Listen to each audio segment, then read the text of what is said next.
សូមគោរពជំរាបសួរពុកម៉ែបងប្អូនទាំងគ្នាតោះថ្ងៃនេះនាំបងប្អូនមកវិភាគគូប្រចាំសម្រាប់កម្ពុជាហើយជាគូឯកគូឆ្នាំដែលបានណាត់គ្នាមកពីឆ្នាំដោយសុខធីបានផងអញ្ចឹងបងប្អូនណានេះគឺរវាងពេជ្រសម្បត្តិនិងសុខធីស្ដីជាកីឡាករលំដាប់ A នៃកម្ពុជាហើយគូនេះជាគូប្រវត្តិសាស្ត្រផងដែរជាការជួបគ្នារវាងកូនសិស្សនិងកូនសិស្សហើយការកន្លងទៅគូនេះមានគ្រូហ្នឹងពួកគាត់ហ្នឹងនៅរៀងខ្លួននៅគូផាន់នេះក៏ធ្លាប់ជួបគ្រូរបស់សុខធីដែលជាលោកគ្រូភូមិសារាយមុននឹងចូលដល់រំលឹកដល់ការប្រកួតគូនេះខ្ញុំចង់សារបានរឿងពីគ្រូភូមិសារាយជាមួយនឹងលោកគ្រូពេជ្រសុផាន់បងប្អូនណាហើយពេជ្រសុផាន់គឺជាកីឡាករក្បាច់ជាកីឡាករខ្លាំងម៉ាត់ខ្លាំងទាត់ហើយខ្លាំងកែងតាំងពីដើមមកពេជ្រសុផាន់គឺចូលលំដាប់ A នៅក្នុងកម្ពុជាយើងហើយបាទហើយគាត់ក៏រៀងយូរល្បីរៀងយូរឆ្នាំបន្តិចដែរក៏ក្រោយមកក៏គាត់ចាញ់ការប្រកួតចាញ់លោកគ្រូភូមិសារាយនេះហើយធ្លាប់ទាត់លោកគ្រូភូមិសារាយហ្នឹងឲ្យឆ្លោះស្មាហើយគ្រូភូមិសារាយហ្នឹងក៏យកឈ្នះដល់លើគ្រូពេជ្រសុផាន់ដោយការម៉ាត់ឥឡូវដូរគ្នាបើយើងនិយាយទៅដូរគ្នាមកលោកគ្រូភូមិសារាយទៅជាបង្ហាត់កូនសិស្សចេះក្បាច់គូសិស្សដូចជាសុខធីជាដើមដែលជាកីឡាករក្បាច់ដែលយើងរាប់ចាត់ទុកថាជាកីឡាករតិចនិចសម្បូរតិចនិចក្នុងការប្រកួតហើយពេជ្រសម្បត្តិយើងទទួលស្គាល់ថាជាប្រភេទកីឡាករបុកចូលវាយណាហើយសុខធីគឺលក្ខណៈថយទាត់ទុកធាក់អញ្ចឹងទៅតែមានមកចាប់ដូចគ្នាដែរមានម៉ាត់មានតកងកាយដូចគ្នាដែរដល់ឡែកអាវុធដែលធ្ងន់របស់ពេជ្រសម្បត្តិគឺកាយហើយនឹងការម៉ាត់នឹងឯងគឺធ្ងន់ហើយឥឡូវយើងមើលទៅដូចថាគ្រូផាន់ធ្លាប់ទៅជាគ្រូចិត្តសាស្ត្រផ្នែកខាងកីឡាករក្បាច់បែរជាបង្ហាត់កូនសិស្សម៉ាត់បុកវិញណាបងប្អូនណាអានេះនិយាយទៅថាគាត់ចោលក្បាច់ទេថាមិនមែនទេនិយាយអំពីការ trend ជាដូចជាការមិនការមើលកីឡាការវិវត្តកីឡានៅកម្ពុជាយើងនេះយើងតែងតែចង់ឃើញការបុកវាយព្រោះប្រាស់ទៅហើយធ្វើមិនក៏ដោយឲ្យតែចូលធនចូលធ្ងន់ទៅប្រើក្តាប់ដៃទៅហើយការដែលប្រើក្បាច់ប្រើអីគឺមិនសូវមើលទេអត់ដូចកីឡាករពីបុរាណទេពីបុរាណយើងចង់មើលក្បាច់ច្រើនជាងហើយដោយសារតែអ្នកនិយមកីឡាគឺភាគច្រើនពួកគាត់ជាអ្នកចូលចិត្តក្បាច់គុណហើយសម័យឥឡូវការដែលនិយមកីឡាមិនមែនសុទ្ធតែជាអ្នកចេះក្បាច់គុណទេគឺគាត់មើលដើម្បីភាពល្អជាប្រៃនឹងការមើលតាមគ្នាអញ្ចឹងឥឡូវយើងចូលមកវិញនិយាយពីរឿងវិភាគគូពេជ្រសម្បត្តិហើយនឹងគូសុខធីនេះសម្រាប់បងប្អូនមួយចំនួនដូចខ្ញុំនាំបងប្អូនទៅមើល comment ណាបងប្អូនណាក៏មានបងប្អូនខ្លះទៅ comment គ្រប់គ្រងពេជ្រសម្បត្តិទៅថាអ្នកខ្លះទៅក៏បង្អាប់សុខធីទៅអ្នកខ្លះក៏មានការបង្អាប់ពេជ្រសម្បត្តិមួយពីរទៅតែភាគច្រើនឃើញបងប្អូនយើងពេញនិយមជឿជាក់ទៅលើពេជ្រសម្បត្តិពីព្រោះពេជ្រសម្បត្តិគាត់បាន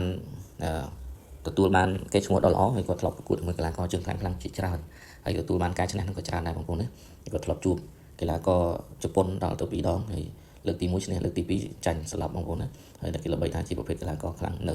knock out គេដែរហើយរហូតមកពេលថ្មីនេះគាត់ក៏ទើបតែទទួលបានខ្សែក្រវ៉ាត់ដែលប្រកួតនៅប្រទេសអាមេរិកបងប្អូនណាជាមួយកីឡាករ5ទឹកពេញកង់ធំបងប្អូនណាហើយគាត់ឈ្នះដល់ពិន្ទុទៀតក៏ទ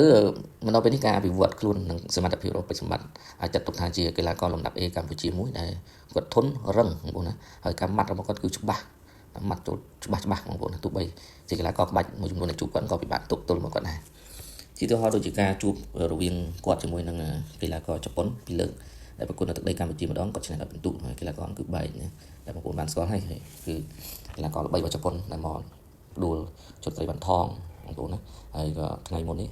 ចាញ់ពិន្ទុកីឡាករចម្រើនគុណខ្មែរហើយបើនិយាយអំពីពេជ្រសម្បត្តិបងប្អូនខ្លះអាចច្បាស់ហើយអ្នកលេងកីឡាដឹងហើយថ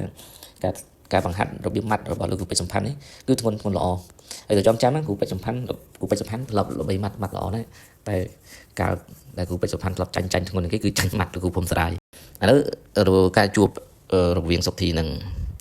ពេជ្រសម្បត្តិខ្ញុំសារបានប៉ុណ្ណេះឲ្យបងប្អូនអាចយល់ហើយកម្ពុជាយើងវាធ្លាប់ជួបច្រើនរវាងកីឡាករបុកនិងកីឡាករក្បាច់កីឡាករបុកយើងពេជ្រសម្បត្តិនឹងចាក់ស្ដែងបងប្អូនបានឃើញកាលដែលពេជ្រសម្បត្តិជួបជាមួយនឹងទុំគីតិការនោះពេជ្រសម្បត្តិកំពុងតែឡើងបងប្អូនកំពុងតែឡើងដៃល្អហើយទៅជួបជាមួយនឹងទុំគីតិជាកីឡាករជើងចាស់របស់ថៃហើយជើងខ្លាំងដែរហើយពួកគាត់ជាប្រភេទកីឡាករក្បាច់ហើយចាក់ស្ដែងយើងមើលឃើញថាការវាយទុំគីតិគឺអត់ត្រូវទេហើយគាត់ចាញ់ទៅទុំគីតិរហូតដល់មានការប្រកួតនៅកម្ពុជាទៀតណាបងប្អូនអូខេឥឡូវយើងនិយាយអំពីសុខធីម្ដងសុខធីជាកីឡាករក្បាច់ហើយក៏កីឡាករក្បាច់របស់គាត់តែគាត់ធ្លាប់ជួបកីឡាករបុកទេប៉ុន្តែគាត់ធ្លាប់ជួបកីឡាករបុកហើយកីឡាករបុកមួយចំនួនដែលគាត់បានរដួលផងដែរគាត់បានចាញ់ក្រមក្តាប់ដៃក្រមផ្ទះជើងរបស់កីឡាករល្បីរបស់ប្រទេសថៃគ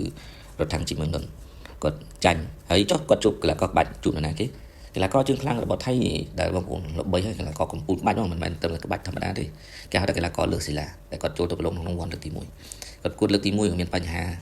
ជជែកគ្នាពីការតវ៉ារឿងពិន្ទុហើយលើកសិលាកាលហ្នឹងដួលច្រើននឹងអាចថាសុខធីគាត់ឈ្នះដោយពិន្ទុ ចុះការវិវត្តរបស់សុខធីមកដល់ពេលនេះបងប្អូនអាចថាកាន់តែយូរកាន់តែខ្លាំងឬកាន់តែយូរកាន់តែសោយតាមធម្មតាបើយើងគិតពីអាយុវាអាចថាយើងរៀងសោយយើងព្រោះយើងមានគ្រួសារមានកូនយើងហត់យើងមិនសូវមានពេលហាត់ប្រហែលទេចុះបិសម្បត្តិក៏គាត់ទៅតែមានគ្រួសារគាត់ថ្មីខ្មោចបើនិយាយពីកម្លាំងអាចថាគាត់មានកម្លាំងស៊ូល្អជាងហើយបើពាក់ព័ន្ធជាមួយនឹងទម្រង់ក្បាច់និងការវាយគឺបិសម្បត្តិគាត់អាចថានៅខ្ចីជាងសុខធីបន្តិចបើនិយាយពីទម្រង់ក្បាច់និងការវាយក្បាច់ហើយបិសម្បត្តិប្រកាសជាដឹងហើយរបៀបវាយជាមួយនឹងកីឡាករក្បាច់គាត់នឹងអាចរកវិធីសាស្ត្រដោះស្រាយនៅក្នុងការប្រកួតទោះមិនក៏ដោយឲ្យតែបានចូលគៀកសុខធីនឹងវាយហើយបើនិយាយអស់ទៅយើងវិភាគអ្នកដែលលំបាកជាងគេចូលវាយគឺតែមួយវិស័យហ្នឹងជាកីឡាករក្បាច់ដែរ style ក្បាច់ឲ្យជួយទៀតហើយចូលវាយគឺបោះជង្គង់កាត់ធាក់កាត់ហើយនៅតែពេលខ្លះនៅតែបិសម្បត្តិក៏ចូលវាយបានដែរចុះបើសុខធីវិញបងប្អូនថាខ្លាំងមួយចំនួនក៏វិភាគយកសុខធីនិងខ្លះក៏វិភាគយកបិសម្បត្តិតែនេះខ្ញុំនិយាយពីរឿងរបៀបវាយតែបើសិនសុខធីវិញកម្ពស់មិនខ្ពស់ជាងបិសម្បត្តិប្រហែលទេអញ្ចឹងការបោះជង្គង់កាត់របស់សុខធីប្រកាសណាជាបោះមិនទាន់ទេបើសិនជាបោះជង្គង់ទៅប្រកាសជាបិសម្បត្តិម៉ាត់មកហើយចុះម៉ាត់របស់សុខធីធ្ងន់ដែរបាទធ្ងន់ដូចគ្នាដែរតែបើផ្្លាត់កីឡាករបើផ្្លាត់គឺត្រូវចូលតែភាពធន់មុខមិនប្រកាសថាសុខធីធន់មុខជាងបិសម្បត្តិទេសម្បត្តិប្រកាសជាធន់មុខជាងតែយើងអាចទេថាកីឡាករហ្នឹងបើគិតទៅវាយកង់ធំហើយវាយកង់ធំវាអាចថាមិនសូវឈឺប្រហែលដូចជាកង់តូចទេហើយគូបិសផាន់គាត់ដុតដោយសុខធីហ្នឹងគឺគាត់ចេតនាចង់ឲ្យលេងកង់តូចតែបើលេងកង់ធំវាអាចថាមិនស្លាប់ទេគូនេះបើនិយាយថាស្លាប់គឺហានិភ័យនៃការស្លាប់មានតិចបំផុតបើនិយាយពីឆ្នះពិន្ទុអាចថាបើវាយពិន្ទុអាចនឹងសុខធីគាត់ឆ្លាតជាងនៅក្នុងការវាយយកពិន្ទុព្រោះគាត់មានគ្រប់គ្រឿងបងប្អូនណាហើយជើងក៏ធ្ងន់ដែរអាចតែចូលទៅសុខធីតតកាត់ជើងហ្នឹងហ្មងតតដៃតតជើងតែសុខធីវាជនកម្រតតខ្ពស់ព្រោះគាត់ទៀតអញ្ចឹងគាត់ច្រើនតែតតជើងក្រោមហើយទៅចូលរៀងគៀតតិចគឺសុខធីឆ្លេចាត់បដួលបិសម្បត្តិដែរបើនិយាយពីរឿងកង់ធំការជួបគ្នារវាងកង់ធំអាចនឹងបើខ្ញុំនឹងយកសុខធី70ដែរយកទៅបិសម្បត្តិតែ30ទេតែបើលេងកង់តូចយើងយក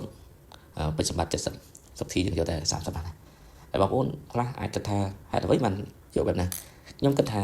យើងម៉ាត់ធ្ងន់ទទួលស្គាល់ថាយើងម៉ាត់ធ្ងន់តែបើសិនជាកីឡាករគេចេះក្បាច់គេមិនមែនឈរឲ្យម៉ាត់ទេនៅក្នុងការចូលវាយនៅក្នុងការវាយកីឡាបងប្អូនអាចដឹងហើយអញ្ចឹងហើយក៏មិនមែនតែម៉ាត់មួយទៀតតែនាំឲ្យស្លាប់អញ្ចឹងយកនៅមានជង្គង់ហើយនៅមានកែងសុខធីក៏ល្អជង្គង់ល្អកែងហើយនៅល្អទាត់ទៀតហើយម៉ាត់គាត់ក៏ល្អដែរហើយនៅពេលដែលកម្ពស់ប៉ុនគ្នាចេះអាចតែសុខធីងាយវាយល្អជាងហើយបិសម្បត្តិក៏ងាយវាយដូចគ្នាដែរបងប្អូននិយាយទៅកីឡាករនេះជួបគ្នាខ្ញុំទីទុកមុនថាបើអត្រាសន្លប់គឺមានភាគរយតិចបាទតែបើសិនជាអត្រាពិន្ទុអាចទៅដំទៅសងគ្នាបងប្អូនណានេះគឺគ្រាន់តែជាការសាក់ទេបើនិយាយទៅជំនួបពេលនេះគឺជាការវាស់ស្ទង់កម្លាំងវាស់ស្ទង់ក្បាច់សុខធីវាស់ស្ទង់កម្លាំងវាស់ស្ទង់ប្រជាប្រិយទេបងប្អូនណាបើនិយាយពីគូដែលធ្វើស៊ីសាច់ឈាមដូចមិនអាចទេយើងកន្លងមកក៏យើងបានឃើញដែរបិសម្បត្តិនៅពេលដែលគាត់ជួបកីឡាករក្បាច់របស់ខ្មែរដូចជាជុតត្រីបន្ថងគឺធ្វើអ្វីជុតត្រីបន្ថងចេញដែរគឺមិនស្លាប់ដូចគ្នាដែរអញ្ចឹងពីប្រូកីឡាករខ្មែរយើងដឹងក្បាច់រៀងខ្លួនមិនងាយទេបងប្អូនណាឡើងតែកីឡាករបរទេសគឺគាត់ផ្្លាត់ជួបគ្នាម្ដងទៅហើយបងប្អូនសម្រាប់អ្នកលេងកីឡាមួយចំនួនគាត់ឆ្លាញ់ក្បាច់សុខធីខ្ញុំក៏ឆ្លាញ់សុខធីដែរបងប្អូនណាឆ្លាញ់សុខធីដែរហើយចំពោះបិសម្បត្តិក៏ឆ្លាញ់ដូចគ្នាដែរតែនៅក្នុងនាមជាយើងមិត្តភាពខ្មែរ